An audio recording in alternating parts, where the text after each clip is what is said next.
bonus for us to have another guy that, is relentless on the boards, whether it's, offense or defense. I think the play that comes out to me just automatically was that one in the second half where, he just got involved in the play and kept it alive, dove on the floor, threw it back out to half court. Elliott got it. He threw it to RJ. RJ skipped it to Cormac for the wide open three. And I think that's the extra effort that you're referencing is not only, getting the rebound, but just keeping it alive. And he's just doing an amazing job at that and doing that alongside Armando, who's an elite rebounder. That just really puts us in a good position on both ends of the floor.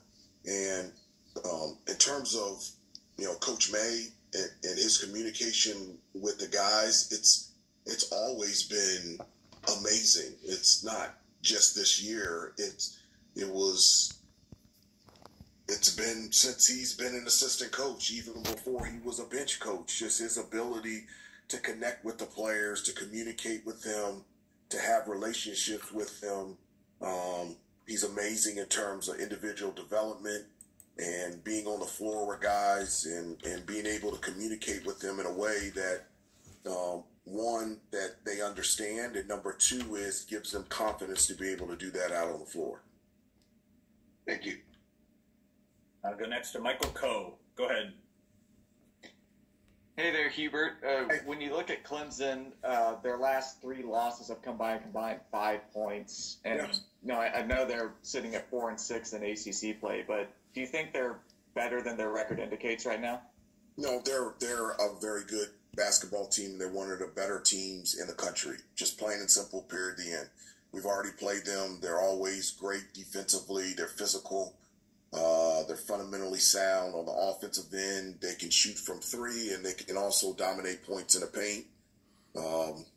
Great offensive rebounding team, and Coach Brownell is one of the better coaches in the country. I just have so much respect for him and his program. Every year, the things that they do consistently is just amazing, and our full attention is on Clemson because it's deserving. They are one of the better teams in the country, and we're looking forward to a really hard challenge against Clemson on Tuesday night. Thank you. Go next to Royal Howell. Go ahead, Royal. Good morning, Coach. How you doing? Good, doing good. Coach, can you just speak briefly on just the balance of your team, specifically on the defensive end, where you gave Duke one of their worst 3-point shooting nights of the season a couple nights ago, and then just on the offensive end where you score the most points against Duke since they've allowed since 2022. Just speak on just the balance of your team and just the fight and hunger that your team has in preparation for getting to Phoenix. Well, I do think that we have depth, we have versatility, and we have that on both ends of the floor. Just from a defensive standpoint, they still shot 50% from the field, so we can, they had over 50 points in the paint. But I thought our ball pressure, our physicality was really good against Duke, and it really put us in position not to be in rotations and a lot of closeouts, which Duke is elite at in terms of generating open threes. And I thought we were really good in transition because I've always said you're in control of defensive transition because from an offensive standpoint, if you make shots, take good shots, get to the free throw line and take care of the basketball, and we only had 5 turnovers, you're rarely in transition defense. They're always going up against a set defense. So I felt like that our efficient offense helped out our defense. And then, on the offensive end, we just got a number of guys that can score. They were taking away RJ. They were face guarding him, taking away a lot of his actions, and it opened up things for Armando. It opened up things for Harrison, and Cormac and Elliott being able to get to the free throw line and the basket. And so that's one of the good things about this team, but there's a lot more improvement and a lot more things that we need to work on to become the best that we can be. Thanks, Coach. Go next to David Teal. Hubert, you mentioned Duke face guarding RJ the other night. In the 3 previous games in which Armando had single-digit scoring outputs, were teams doubling down on him and forcing you to look elsewhere for your offense, or did it become a priority to get him more involved in the offense Saturday night?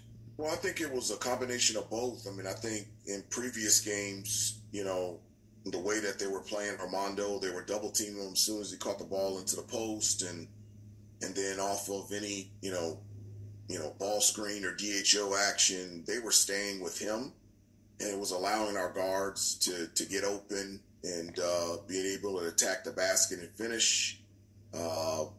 It allowed us to get into the paint and be able to drive and kick for open threes. And so Armando's screening and his presence in the middle opened up everything for us in the perimeter. And then, you know, I think Armando, to his credit, worked harder, I felt like, during the Duke game to get better and lower position where he can be effective and where he can score. And we were able to get Armando on the move a little bit and get him in some different positions where he could be effective, because at the end of the day, for us to be at our best, we need Armando to be Armando. We need RJ and Harrison and Cormac and to be that. And we need Seth and Jay Witt and Pax and Zayden and all those guys and Jay Wash to be at their best as well.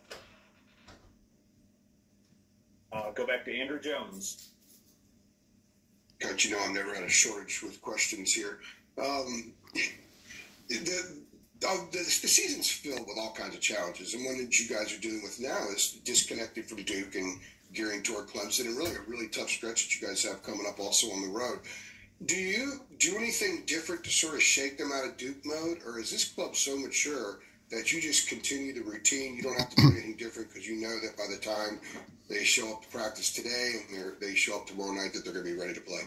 No, I mean, this is something that we talk about all year, you know, just about, you know, I always give them, you know, thoughts of the day every day. I send them stuff, you know, from, you know, through text, like stuff I see, like motivational stuff on Instagram. And, you know, there was one thought of the day about, you know, it's not all said and done until you've, you know, done everything that you can do and you've said everything that you can say. And one of the things that we talk about all the time is there's more to be done and there's more to be said.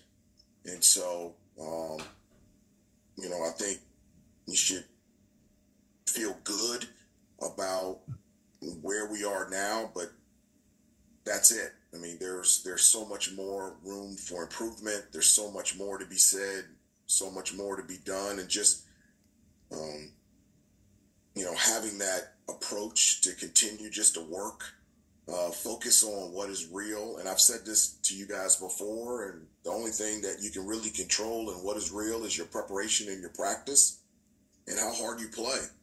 And so if you prepare and you practice and you play as hard as you can, at the end of the day, you just have to live with the results. And this is what this group will do with the remainder of the year and just see where we end up. Thank you. Appreciate it. Yeah. Hubert, thank you. Appreciate the time. Okay. Have a great day, guys. You too. Okay.